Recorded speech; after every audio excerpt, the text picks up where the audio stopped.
There is an object that doesn't exist in your bathroom.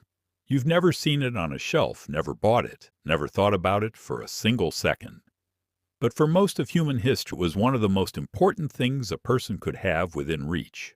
Not a luxury, not a tool, just whatever happened to be nearby when you needed it most. And what was nearby, depending on where and when you were born, could range from the practical to the painful to the genuinely disturbing.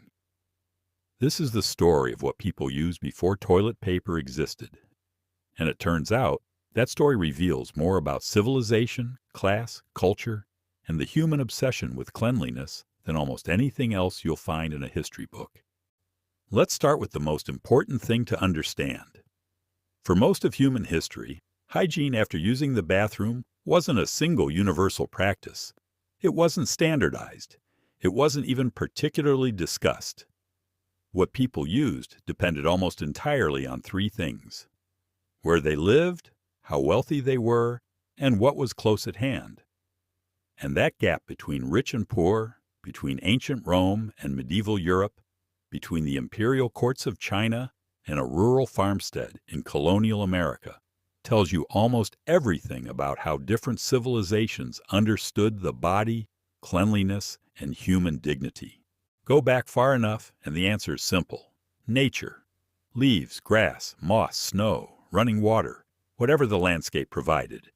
In coastal communities, smooth stones and shells. In forested regions, large flat leaves. In drier climates, sand and soil. This wasn't laziness or ignorance. It was practical. The human body has managed with plant material for the overwhelming majority of its existence on this planet. And for most people in most places, that was simply the end of the conversation. But some civilizations went further, much further. And what they developed tells you exactly how seriously they took the problem. Ancient Rome is where things get genuinely interesting and genuinely uncomfortable. The Romans built public latrines across their empire, long stone benches with rows of holes, no walls, no dividers, no privacy whatsoever. You sat beside strangers, and you conducted business, held conversations, and apparently thought nothing of it. But what you used when you were finished, that's what people remember.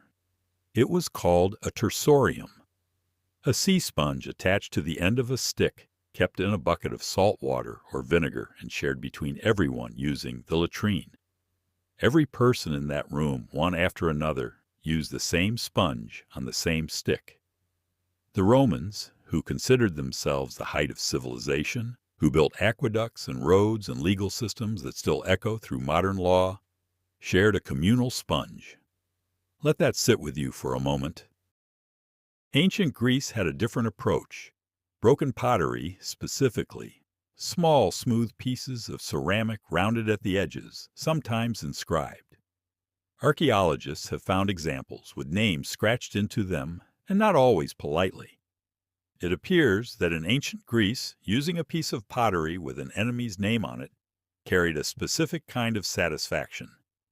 Hygiene and grudge settling accomplished simultaneously. In ancient China, the story takes a different turn entirely. Paper was invented in China around 100 BC, and by the 6th century AD, records show it was already being put to use in the bathroom. By the 14th century, the Chinese imperial court was producing hundreds of thousands of sheets specifically for this purpose. Perfumed sheets in some accounts. The emperors were not roughing it. While the rest of the world was still reaching for leaves or pottery shards, the Chinese ruling class had developed something that looked remarkably close to what we'd recognize today. The gap between East and West on this particular question was roughly 1,000 years wide, and it was paper that created it. In medieval Europe, the picture is less refined. Rags were common, washed, and reused. Hay and straw in agricultural communities. Moss, which is actually surprisingly effective, soft, absorbent, and widely available across northern Europe. Wealthy households used wool or linen, materials that cost money, which meant that even in the basic mechanics of bathroom hygiene, what you wiped with announced your place in society. The rich used fabric. Everyone else improvised. In medieval castles, there was a structure called a garderobe, a small stone alcove built into the outer wall with a hole that dropped directly down the exterior, sometimes into a moat, sometimes onto the ground below. The walls were often lined with hanging garments because it was believed, and this is real, that the fumes rising from below kept moths away from the clothing. This is also, incidentally, the leading theory for why we use the word wardrobe. The room where you kept your clothes was the room that smelled like a sewer. The English language contains more history than most people realize. Now here's the part that almost never gets told. In the Islamic world, long before Europe had worked any of this out, there was an established practice and a religious framework around it. Islamic tradition mandated washing with water after using the bathroom. Not wiping, washing. This wasn't a luxury practice. It was a religious requirement, documented in detail and observed across the Islamic world from the 7th century onward. While European cities were throwing waste out of windows and the Thames was an open sewer, a significant portion of the world had already arrived at something closer to what a modern bidet does today. Water. The simplest answer, and the one that had to be rediscovered by the West over 1,000 years later. In Japan, wooden spatulas called chugi were used as far back as the Nara period, the 8th century. They were flat, smooth sticks, and they were so closely associated with bathroom use that they've been found in archaeological digs near ancient latrines, preserved in the soil. Japan also developed one of the earliest forms of public sanitation infrastructure in the ancient world. And by the medieval period, human waste was systematically collected and sold as fertilizer. The Japanese didn't just manage waste. They monetized it. Farmers would pay for it. Landlords would negotiate its price. In some records, a household's bathroom output was factored into the value of a tenancy agreement. The history of sanitation is also quietly an economic history. In colonial America, the answer was almost universal. Corn cobs, dried, used, effective enough, and available in enormous quantities in an agricultural society built partly around maize. The Sears Roebuck catalog appeared later, once printing made paper cheap enough to be disposable, and many catalogs even included a hole in the corner specifically so they could hang on a nail near the outhouse. Literature, in its own way, was serving a dual purpose. What's striking across all of this is not how different these solutions are.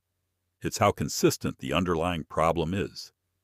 Every civilization, in every era, on every continent, was solving the same challenge. And the solutions they landed on reflect exactly what they had, what they valued, and what they were willing to share. The Romans shared everything, including the sponge. The Islamic world treated washing as sacred obligation. The Japanese turned waste into a commodity. The Europeans improvised with whatever the land provided. And the Chinese imperial court, surrounded by silk and ceremony, used perfume paper 1,000 years before the rest of the world caught up. Hygiene has always been political. It has always been economic. What you used after the bathroom for almost all of human history said something precise about who you were, where you lived, and whether civilization had arrived at your doorstep yet. And when modern toilet paper finally did arrive in the 19th century, it didn't spread because people suddenly understood bacteria.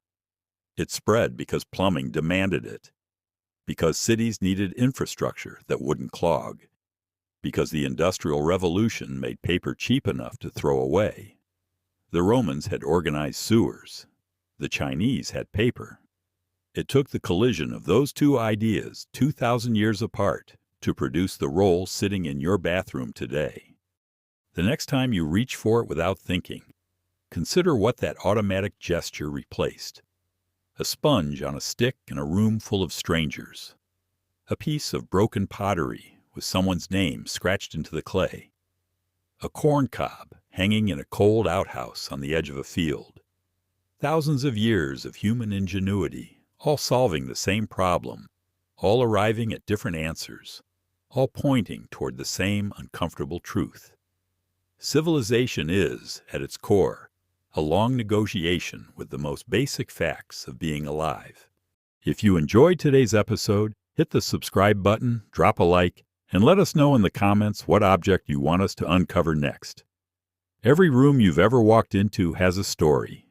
Next week, we'll tell it.